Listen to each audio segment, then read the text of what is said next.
itu dibaptis. Oh, kenapa Anda tidak dibaptis katanya? Ya. Saya jawab, Ustaz, Ya. loh, saya ini dibaptis setiap hari, minimal 5 kali sehari. Iya. Ya, shalom bagi kita semua dimanapun kita berada pada saat ini. Kiranya kita semua tetap berada dalam keadaan sehat dan apapun yang merupakan aktivitas kita sepanjang hari ini, kiranya Tuhan Yesus memberkati. Dan kembali berjumpa lagi di channel kita ini, yaitu Zemayan Yasin. Terima kasih buat teman-teman semua dan juga para sahabat yang sudah mendukung perkembangan channel ini dengan setia. Dan kiranya kita tetap menggunakannya untuk menjadi berkat bagi semua orang. Nah teman-teman, pada video kali ini kita akan menanggapi Ustadz Kainama dan juga Ipung Atria, di mana dalam cuplikan video mereka ini, mereka mengaku bahwa sudah melaksanakan apa yang tertulis dalam Alkitab, apa yang sudah diperintahkan oleh Tuhan Yesus termasuk baptisan. Dan mereka mengaku bahwa merekalah Kristen yang sejati. Nah teman-teman, itulah sebabnya saya sering katakan waspada terhadap mereka. Mereka mengaku sebagai pengikut Kristus yang sejati. Itu yang dinubuatkan oleh Tuhan Yesus, bahwa guru-guru palsu itu menyamar seperti domba.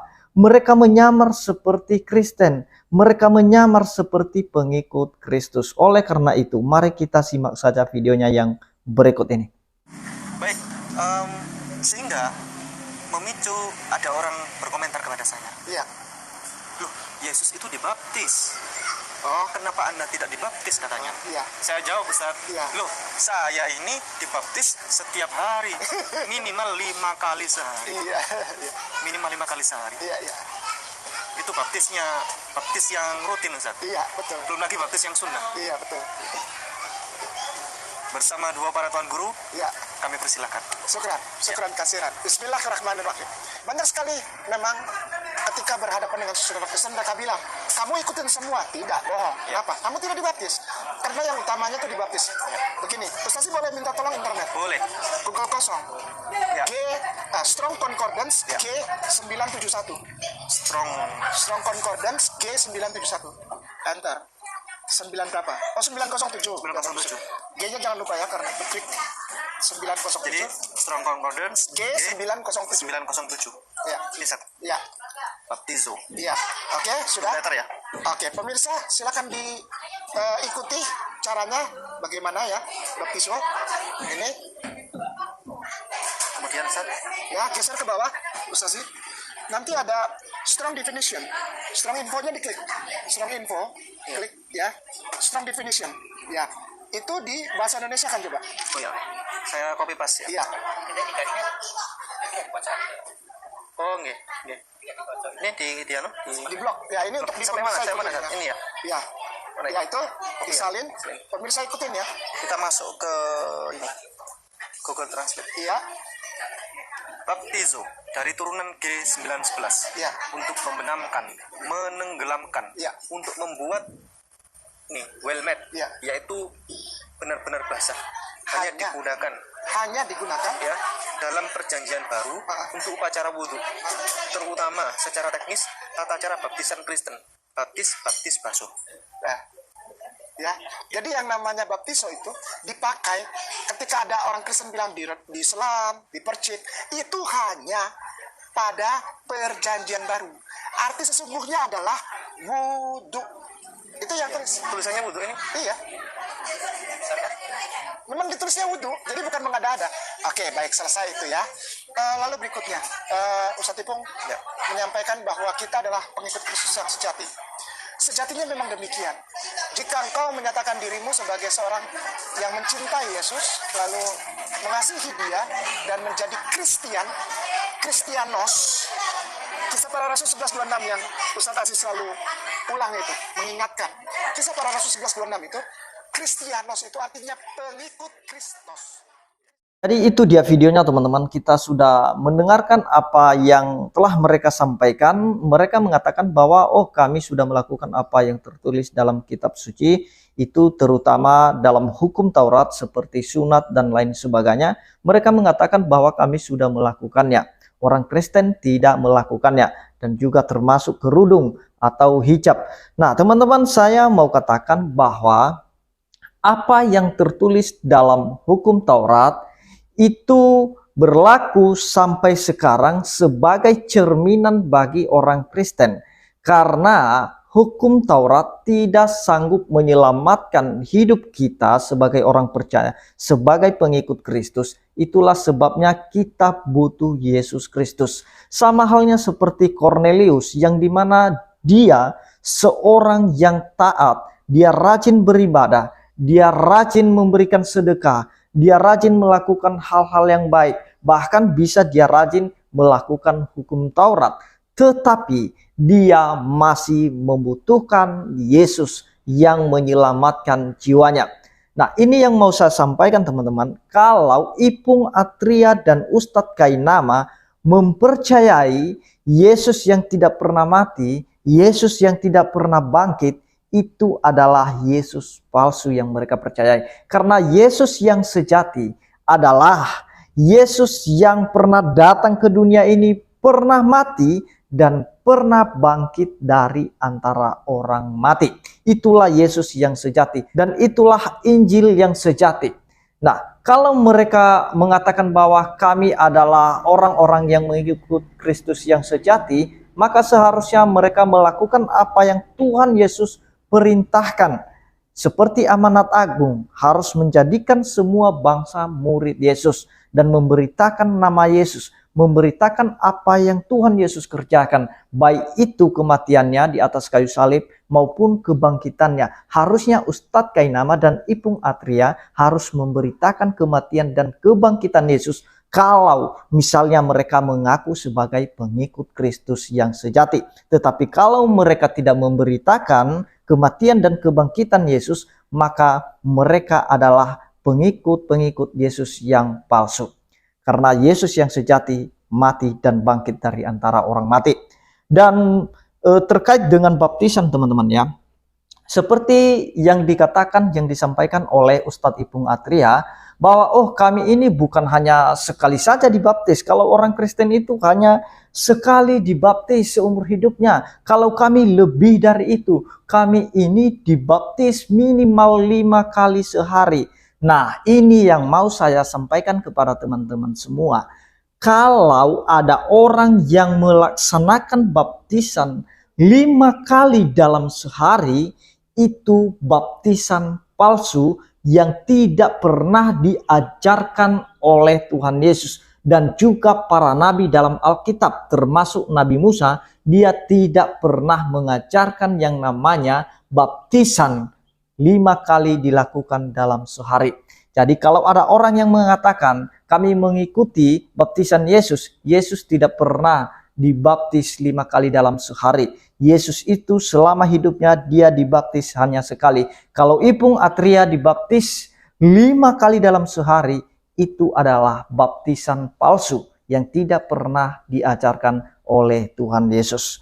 Nah, berkaitan dengan apa yang disampaikan oleh Ustadz Kainama ketika dia melihat satu literatur dari Google teman-teman mengenai wudhu atau pengertian dari baptiso itu sendiri teman-teman. Nah, jadi teman-teman, ini yang mau saya sampaikan, bahwa mereka memiliki pemahaman yang sempit mengenai kata wudhu ini. Nah, kata wudhu ini adalah merupakan pembersihan. Nah, yang dimana kalau kita pun membersihkan sesuatu benda, itu namanya wudhu juga, pembersihan. Nah, jadi begitu yang dialami oleh orang-orang Yahudi ketika mereka tefilah atau dibaptis, yaitu namanya bagi mereka wudhu, artinya pembersihan. Nah, jadi sempit pemikiran mereka untuk memahami kata wudhu ini. Seolah-olah kata wudhu ini adalah milik mereka. Kata pembersihan ini adalah milik mereka. Nah, jadi kalau kita membersihkan sesuatu, mungkin kita membersihkan piring misalnya, itu juga dikatakan wudhu, membersihkan piring dari kotorannya. Nah, jadi teman-teman, kata wudhu ini jangan dipersempit ya. Jadi kata wudhu ini bukanlah milik agama Islam, tetapi kata wudhu ini bisa dipakai oleh siapapun untuk membersihkan sesuatu. Nah, jadi istilah membersihkan sesuatu itu yaitu istilahnya wudhu. Nah, teman-teman, baptisan pertobatan yang dilakukan Yohanes Pembaptis merupakan simbol dari pembersihan. Simbol dari pembersihan secara rohani. Yang artinya tadi kalau kita masuk ke dalam istilahnya adalah wudhu, pembersihan. Nah, itu yang dilakukan oleh Yohanes. Tetapi bukanlah wudhu yang dilaksanakan atau dilakukan oleh Ipung Atria 5 kali dalam sehari. Bukanlah itu wudhu yang dimaksud oleh baptisan Yohanes ini.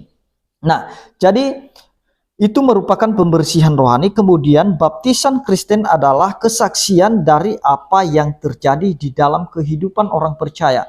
Baptisan Kristen melukiskan identifikasi orang percaya dengan kematian Kristus, penguburannya dan kebangkitannya. Dalam baptisan Kristen dimasukkan ke dalam air menggambarkan dikuburkan dengan Kristus. Keluar dari air menggambarkan kebangkitan Kristus. Jadi upacara baptis dalam agama Yahudi ini merupakan namanya tefilah, dan ada upacara calon yang dibaptis adalah non-Yahudi yang akan masuk menjadi pengikut agama Yahudi.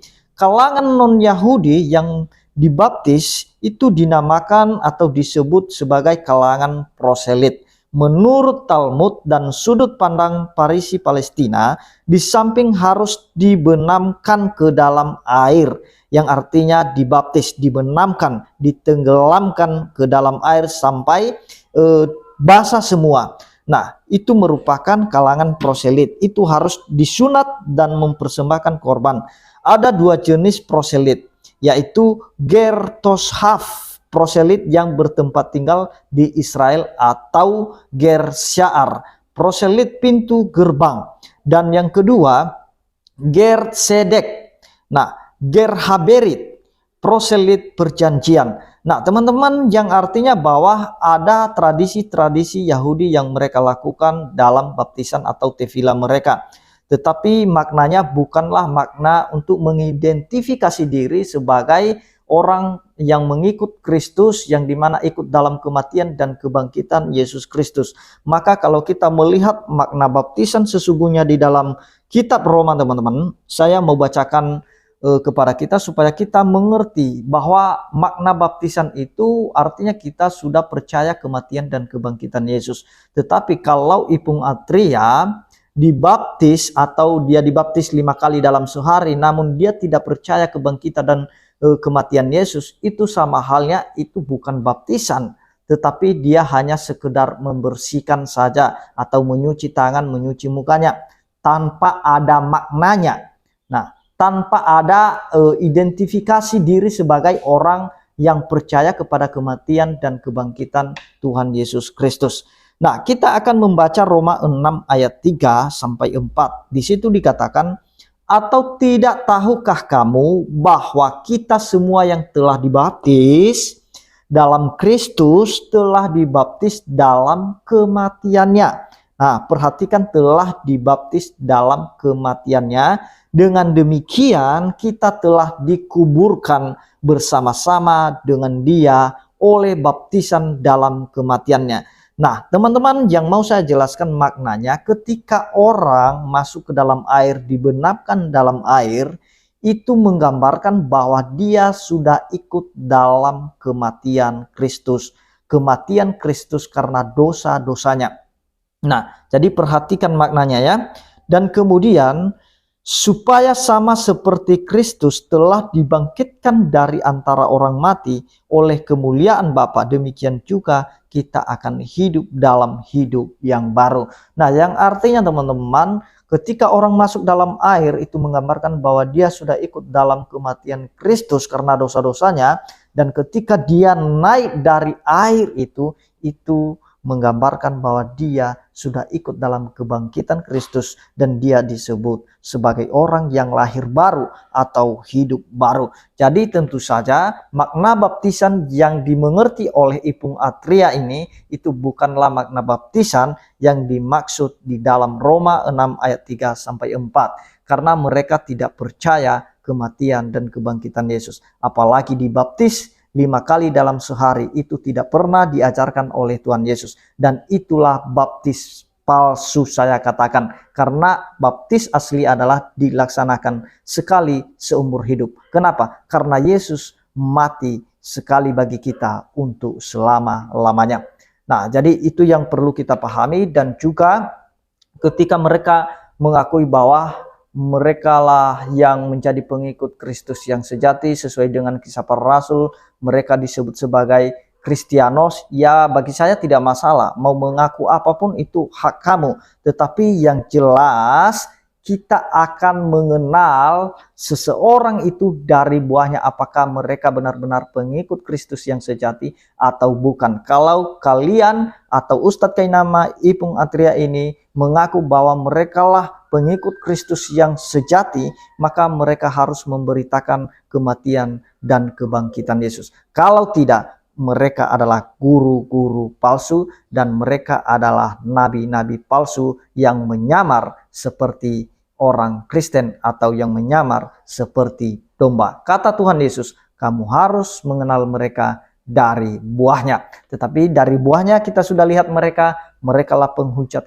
Kristus, merekalah penghina dan pembelokkan kebenaran, dan mereka juga suka menjelek-jelekan Kristen. Jadi itu sebabnya saya katakan bahwa mereka bukanlah pengikut Kristus yang sejati. Seperti yang saya bahas semalam teman-teman, mereka berkunjung di gereja Katolik dan mereka seolah-olah toleransi di sana, mereka seolah-olah baik, bahasanya halus ketika bertemu dengan seorang Kristen Katolik di sana. Mereka tidak menyangkal keilahian Yesus, mereka tidak menghina Yesus, menghina Bunda Maria. Nah, mereka munafik teman-teman. Ketika di depan orang Kristen mereka tidak mau menghina Yesus, mereka tidak menjelek-jelekan Kristen, tetapi di belakang Kristen mereka begitu menghina, menjelekan, bahkan membelokkan kebenaran itu sendiri. Jadi itu yang mau saya sampaikan kepada kita semua. Mari kita hati-hati, mari kita waspada terhadap guru-guru palsu, nabi-nabi palsu. Demikian yang saya sampaikan, kiranya Tuhan Yesus memberkati kita semua. Shalom.